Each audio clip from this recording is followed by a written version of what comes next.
Assalamualaikum warahmatullahi wabarakatuh. Dalam rangka saya membuat video-video bagi menjelaskan sesuatu akidah atau ibadah yang bid'ah, ada saja penonton yang akan memberi komen bid'ah ni apa hukumnya. Sebab hukum Islam ini 5.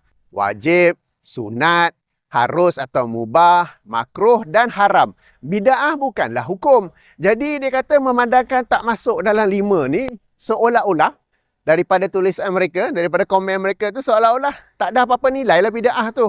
Sebab tak ada dalam hukum yang 5 ini ya. Baik, jadi dalam video ini saya akan menjelaskan komen mereka itu. Pertama sekali, jika mereka berkomen sedemikian dalam rangka ingin tahu secara ikhlas, moga-moga Allah memberi hidayah kepada mereka dan memberi jawapan kepada mereka. Namun, jika mereka bertanya dalam rangka mempermainkan hukum Allah, mempermainkan hadis-hadis yang melarang bid'ah, maka kita serahkan mereka ini kepada Allah Subhanahu wa Ta'ala. Sebab sebahagian mereka ini yang saya biasa sebut para pencinta bid'ah, mereka memang meremehkan bid'ah dan mereka menjadikan hadis-hadis Rasulullah sallallahu alaihi wasallam yang melarang bid'ah sebagai bahan mainan, sebagai bahan lawak jenaka ya. Memang ada sebahagian begini, kita pun tak tahu kenapa mereka tu begitu. Moga-moga Allah memberi hidayah kepada mereka supaya jangan mempermainkan hadis-hadis Nabi sallallahu alaihi wasallam. Okey, tak apa. Kembali kepada soalan mereka tu, sebelum saya nak jawab, saya nak tanya dulu. Okey, cuba tunjuk mana ayat Quran atau hadis Rasulullah sallallahu alaihi wasallam, baik yang sahih mahupun hasan. Okeylah, daif pun bolehlah kita bagi can, ya, daif pun boleh, yang membicarakan sesuatu isu agama dengan 5 hukum tersebut. Berarti Rasulullah mengajar ini wajib, itu sunat, ini harus, itu makruh, ini haram. Ayat Quran atau hadis ada atau tidak? Yang daif pun boleh. Cuba bagi contoh. Sebab sekarang ni kamu kata Islam ini hukumnya 5 dan kamu telah memenjarakan diri. You have put yourself not only in a box, but you have jailed yourself with these 5 sampai you cannot think out of it. Kamu tak dapat berfikir di luar daripadanya. Sampai-sampai kalau orang tak bincang dari sudut 5 ni, mereka tak boleh nak fikir apa. Kan? So sekarang ni, saya nak keluarkan anda daripada kotak anda tu. Kotak tu macam baik sangat. Saya nak keluarkan anda daripada penjara yang anda penjarakan diri sendiri itu. Cuba bagi contoh, manakah ayat Quran atau hadis di mana Allah Subhanahu wa Ta'ala atau Rasulullah sallallahu alaihi wasallam membicarakan sesuatu isu dengan hukum yang 5 ni. Cuba bagi. Tak ada pun. So why are you limiting yourself to these 5 where there is no dalil about these 5 hukum? Kan, jadi anda telah membataskan diri anda. Anda telah mensyarat kepada diri anda, semua isu agama ni kena bincang dengan 5 hukum ni. Kalau tak ada dalam hukum ni, tak ada dalam 5 hukum ni, maka ia adalah sia-sia. Ia adalah perbincangan yang boleh tolak ke tepi. Atau buang dalam tasik. Something like that lah kan. Jadi bebaskan diri anda ya. Para penonton yang dirahmati Allah sekalian. Para ulama apabila mereka meletakkan 5 hukum ini, tujuan mereka ialah untuk memudahkan bagi umat Islam mengamalkan sesuatu perintah atau larangan agama. Namun tidaklah mereka ini bertujuan supaya umat Islam hanya ikut yang 5 ini sampai mengenepikan, sampai membuang ayat-ayat Quran dan hadis-hadis Rasulullah sallallahu alaihi wasallam. Disebabkan sebahagian umat Islam, termasuklah juga sebahagian agamawan yang membuang ayat-ayat dan hadis-hadis, yang tak nak pakai langsung, tak nak baca langsung, yang ini kita sebut dalil kan. Maka umat Islam tidak dapat lagi mengecapi sesuatu anjuran ataupun larangan. Saya bagi contoh apa yang saya masukkan ya. Okey. Kita kira-kira sebulan yang lepas saya ada buat video tentang keutamaan solat berjemaah. Sebab keutamaan solat jenazah berjemaah ya. Sebab ada isu yang timbul di satu masjid, di bahagian depan masjid adanya pasangan yang sedang bernikah. Katanya pernikahan telah selesai, tengah tunggu urusan paperwork selesai. Sementara di belakang ada solat jenazah yang sedang dilaksanakan secara berjemaah. Lalu dikata ataupun ditanya, kenapa tak join solat jemaah itu? Kenapa tak join solat jenazah itu? Lalu ada saja yang bersuara, alah sunat je, bukannya wajib. Apa salahnya? Ada juga yang berkata fardu kifayah. Dah ada sekumpulan orang yang buat, tak perlu orang lain yang buat. Ini bahayanya, ini bencananya apabila sesuatu isu agama ni, dalam kes ini solat jenazah, hanya dilihat dari sudut sunat atau wajib. Hanya dilihat dari sudut fardu ain atau fardu kifayah. Padahal bila kita baca hadis-hadis tentang keutamaan solat jenazah tersebut, seseorang itu akan berlumba-lumba untuk melaksanakannya. Assalamualaikum. Akan berlumba-lumba untuk melaksanakannya. Bila dia tahu dalilnya tu. Bila tak tahu dalil, dia akan anggap adalah sunatnya. Buat bagus, tak buat tak apa. Fardu kifayah aja. Dah ada sekumpulan orang yang buat, tak payah aku buat. Okay? Jadi ini bencananya apabila dalil dari sebab Rasulullah Sallallahu Alaihi Wasallam dalam kes ini solat jenazah, menganjurkan solat jenazah. Baginda tak sidak sekadar berkata sunat. Tetapi ada hadis-hadis yang menerangkan keutamaannya yang telah saya jelaskan dalam video itu ya. Demikian juga kalau solat fardu berjamaah di masjid dan surau. Sunat. Buat bagus, tak buat tak apa. Kalau ikut mazhab Syafi'i, fardu kifayah. Ada dah orang pergi surau. Ada dah orang pergi masjid. Aku tak pergi, tak apa. Jadi bila dilihat dari sudut tu, maka sunat je, tak apa. Aku buat kat rumah pun sah ke solat. Tapi kalau kita baca hadis-hadis yang menerangkan keutamaan solat berjamaah di masjid atau surau, nescaya seseorang itu akan berlumba-lumba untuk menghadirinya.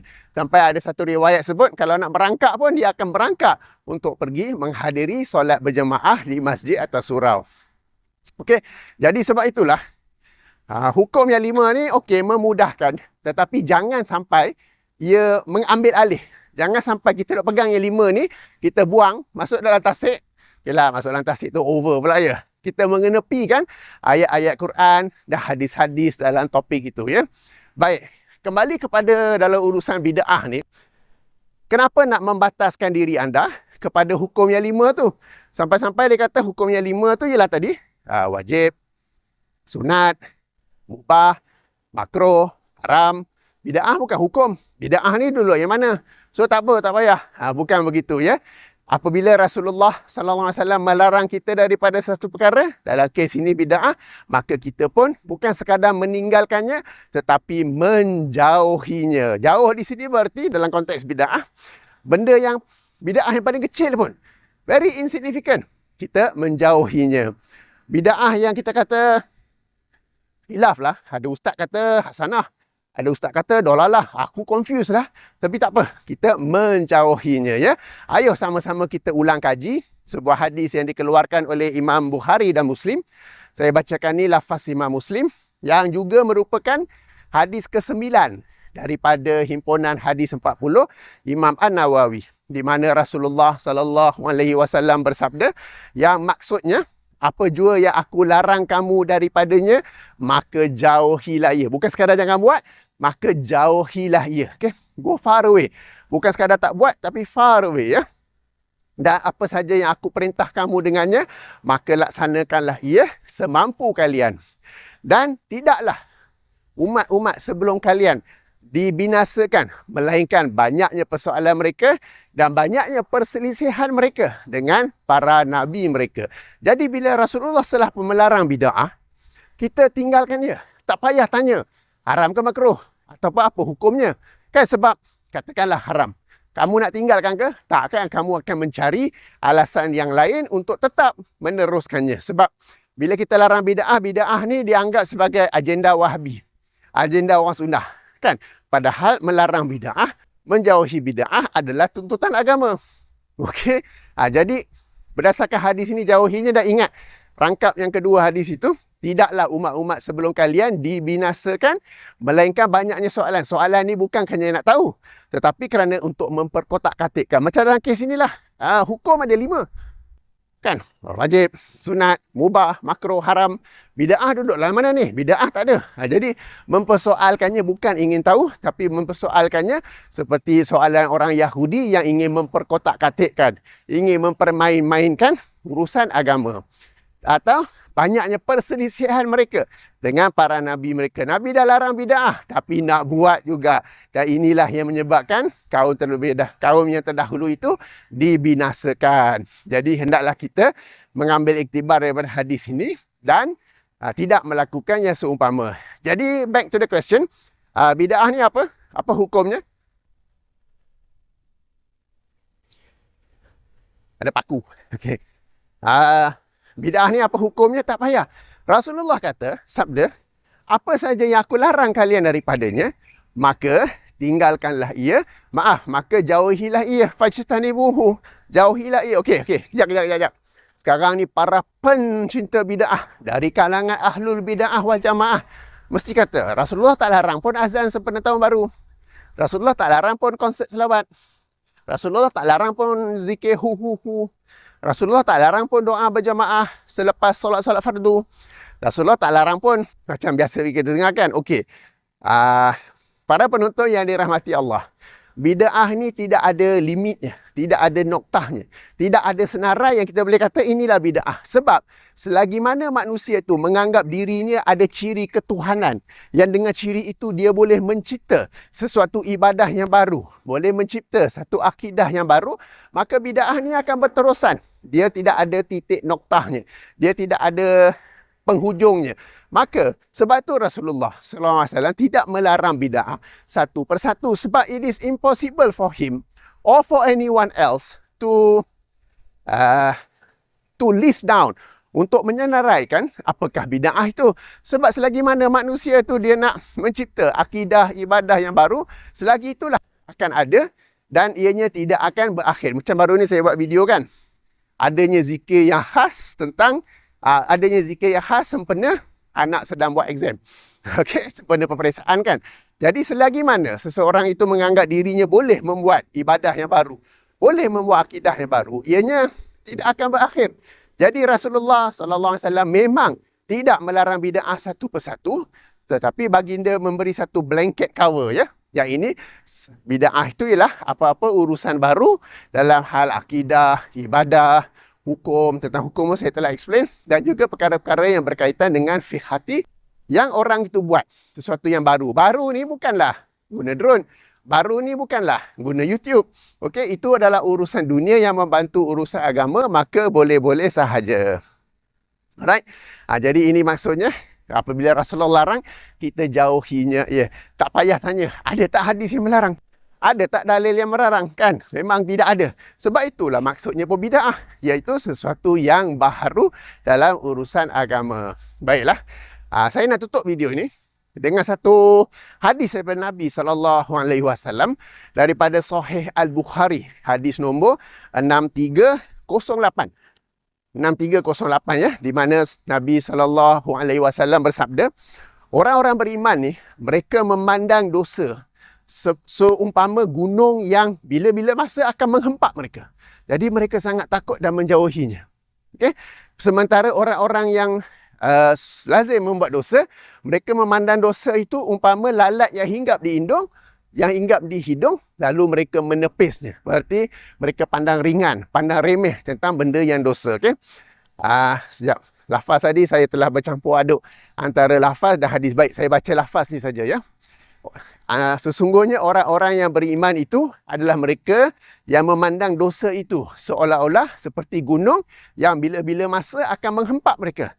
Sementara orang-orang yang lazim berbuat dosa memandang dosa itu sebagai lalat yang hinggap di hidung dan mereka menepisnya begitu saja. Jadi kalau kita benar-benar orang yang beriman, kita pandang apa yang dilarang dalam agama sebagai sesuatu yang serius dan kita menjauhinya. Bukan sekadar tak buat, menjauhinya. Sebab ia umpama gunung yang bila-bila masa akan menghempap kita. Maka kita sentiasa waspada daripada gunung yang akan hempap tu. Janganlah kita jadi umpama orang-orang yang telah lazim berbuat dosa, di mana dosa itu umpama lalat yang singgah di hidung dan ditepis begitu saja. Maknanya sesuatu yang remeh dan tiada apa-apa. Tak perlu tanya, dosa ni makruh ke haram? Makruh tak dosa, tapi jangan buat saja. Kan? Jangan tanya begitu ya. Baik, moga-moga daripada hadis itu kita dapat ambil iktibar dia. Jadi ingat, hadis ke-9 daripada hadis 40 Imam An-Nawawi ya. Apa saja yang aku larang kalian, maka jauhilah ia. Dan apa saja yang aku perintah kalian dengannya, maka laksanakanlah ia semampu mungkin. Dan tidaklah umat-umat sebelum kalian dibinasakan, melainkan kerana banyaknya soalan mereka dan banyaknya perselisihan mereka terhadap para nabi mereka. Jangan kita jadi seperti itu. Apabila Rasulullah melarang bid'ah, kita pun menjauhi bid'ah tersebut tanpa bertanya apakah ia dalam hukum yang 5 itu ataupun tidak. Ya, ayo kita jadi seperti orang yang takutkan dosa. Seperti mana seolah-olah gunung yang akan hempak bila-bila. Dan kita pun sentiasa berwaspada. Jangan pula kita jadi di kalangan orang-orang yang memandang dosa sebagai sesuatu yang hinggap di hidung yang boleh ditepis begitu sahaja. Okey. Demikian saja. Saya tutupi dengan subhanakallahumma wa bihamdika asyhadu an la ilaha illa anta astaghfiruka wa atubu ilaika. Assalamualaikum warahmatullahi wabarakatuh.